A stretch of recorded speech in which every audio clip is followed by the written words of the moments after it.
All right, guys. So we're going to do a lecture today on Salesforce management. We're getting pretty close to. I think we're right at about 3 weeks left in class. I think we have two lectures left, which is about perfect where we need to be. Honestly, these lectures aren't as prevalent or as important, but it's something worth knowing.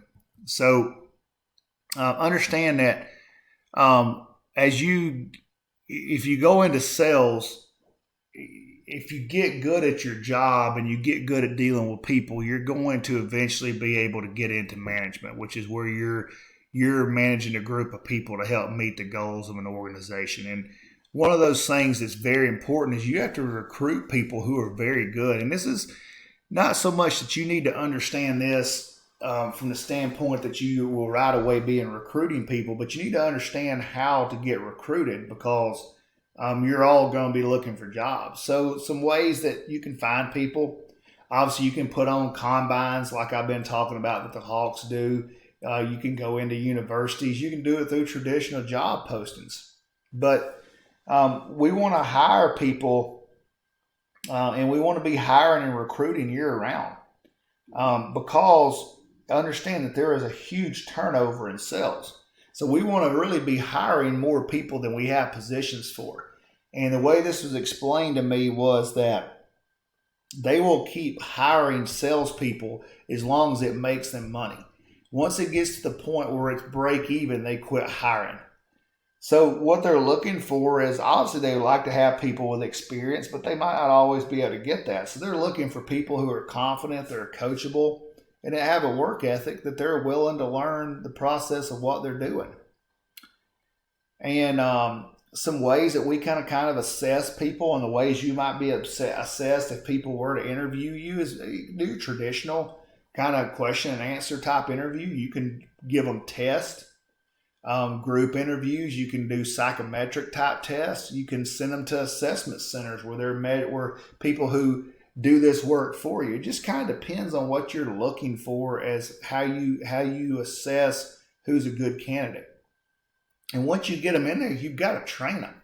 Understand, as a sales manager, your money you make is based on how well the people that are under you do. So before you throw them out there, you've got to put them out there. You've got to put them through training. So this is role play and mock calls like you guys are doing in class, recording and analyzing calls, doing observations of other people who are good at it, or using third party software or bringing in a third party to train your people. But don't put them out there before they know what they're doing because it will just result in a disaster and they'll burn out and they'll leave. We're not going to go through a whole lot of motivation, but understand motivation is a big part of being successful in sales. You have to figure out what motivates the people who work for you, and that's what you have to use to get them to get their job done. So you have to understand that you set the culture. Okay, you determine what kind of development these people have, and that comes down to what it's like in their office, what it's like for them from the standpoint of, do you try to take care of them with food? Do you do outings? Do you have flexible work schedules? You determine how motivated these people are to work. And then obviously you can do this through incentivizing. And it's a huge part. So obviously commissions, rewarding good sales, recognition, prizes, contests, all these things are very common where people are rewarded for how much they sell, and that is just another part of motivation that gets people to do their job. And obviously a hard thing to do is to evaluate people in anything. So there's two ways. There's kind of informal and formal. Informal is just kind of a day-to-day seeing what's going on, talking to people, giving them words of encouragement. And then you have these very formal type deals where it's an annual evaluation or meeting. You have these rating type systems, which are fine.